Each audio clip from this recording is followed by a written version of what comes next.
মুখ্যমন্ত্ৰীৰ এক্স হেণ্ডেলত কৰা এটা পোষ্টে তেওঁক নিজকে কৰিলে হাঁহিয়াতৰ পাত্ৰ। এক্স ব্যৱহাৰকাৰী সন্মুখত লাজ পালে মুখ্যমন্ত্ৰীয়ে। এফালৰ পৰা নেটিজেনে বৰশী গ'ল ইটিকিং, গালি, হাঁহিৰ খোৰাক। বিদেশ ভ্ৰমণতো নিজৰ চাৰ্জাৰ নিবলৈ পাহৰা মুখ্যমন্ত্ৰীয়ে বিমানত অচিনাকি যুৱকৰ পৰা ল'লে ইণ্টাৰনেশ্যনেল প্লাগ আৰু চাৰ্জাৰ।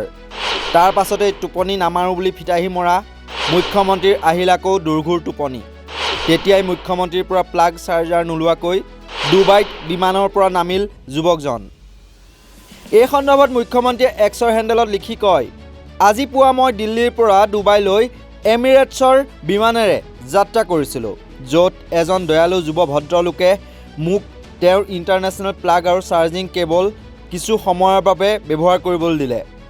দুৰ্ভাগ্যজনকভাৱে মই শুই থাকোঁতে তেওঁ ডুবাইত নামিল আৰু মই সেইবোৰ তেওঁক ঘূৰাই দিব নোৱাৰিলোঁ। মই এইমাত্ৰ আমষ্টাৰডামত উপস্থিত হৈছোঁ আৰু তেওঁৰ বস্তুবোৰ ঘূৰাই নিদিয়াৰ বাবে গভীৰভাৱে ক্ষমা বিচাৰিছোঁ। যদি এই বাৰ্তা তেওঁৰ ওচৰ পাই অনুগ্ৰহ কৰি মোলৈ এটা প্ৰত্যক্ষ বাৰ্তা পঠিয়াওক, যাতে মই আপোনাৰ চাৰ্জাৰ আৰু কেবল তৎক্ষণাত ঘূৰাই দিয়াৰ ব্যৱস্থা কৰিব পাৰোঁ। আপোনাৰ দয়াৰ বাবে ধন্যবাদ আৰু যিকোনো অসুবিধাৰ বাবে মই অনুশোচনা কৰিছোঁ। মুখ্যমন্ত্ৰীয়ে এই টুইট দিবলৈহে পালে তেওঁক উভতি ধৰি ৰিটুইট কমেণ্টৰ বৰষুণেৰে উপচাই দিলে।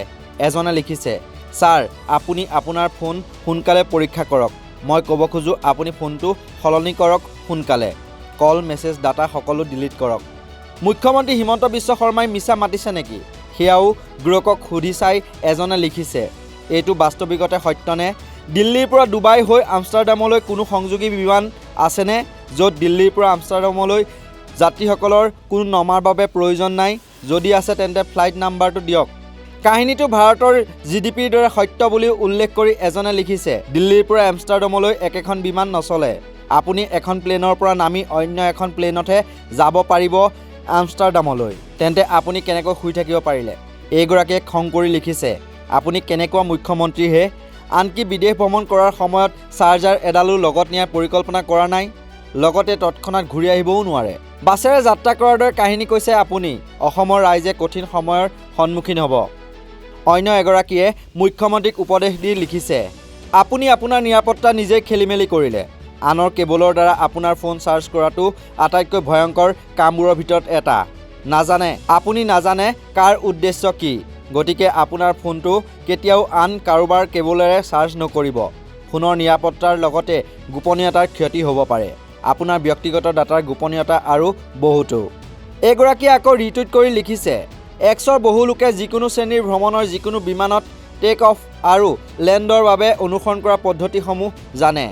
এইজনলৈ চাওক, আমাৰ টকাৰে মানে ৰাইজৰ টকাৰে বিদেশ ভ্ৰমণ কৰা বুলি লিখি দিলে বাপ্পেকে। মুখ্যমন্ত্ৰীৰ নিৰ্দেশ একান্তভাৱে মানি যিকোনো ব্যক্তিক গ্ৰেপ্তাৰৰ ক্ষেত্ৰত দক্ষতাৰ পৰিচয় দিয়া অসম পুলিচৰ নামো এগৰাকীৰ ৰিপ্লাইত স্থান পালে। ছাৰ, অসম পুলিচক টেগ কৰিবলৈ নাপাহৰিব। এমিৰেটছৰ বিমানত পাহৰি যোৱা চাৰ্জাৰৰ দৰে উচ্চ অগ্ৰাধিকাৰ লাভ কৰা আন্তৰ্জাতিক ৰহস্য সমাধানত তেওঁলোক বিশেষজ্ঞ।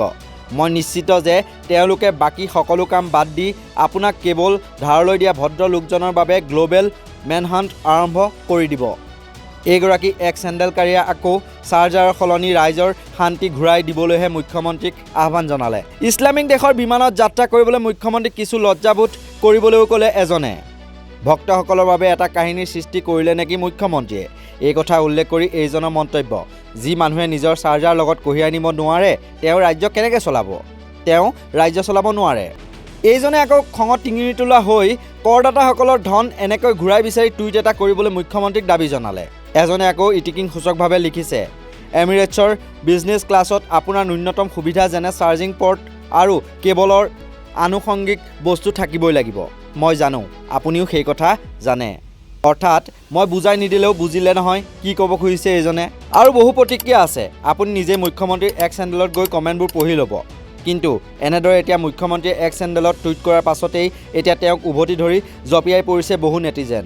মুখ্যমন্ত্ৰীয়ে মিছা মতা বুলি একাংশই প্ৰমাণ কৰিবলৈ উঠি পৰি লগাৰ লগতে একাংশই গালি ইটিকিঙৰে হাঁহিয়াতৰ পাত্ৰ কৰিলে মুখ্যমন্ত্ৰীক।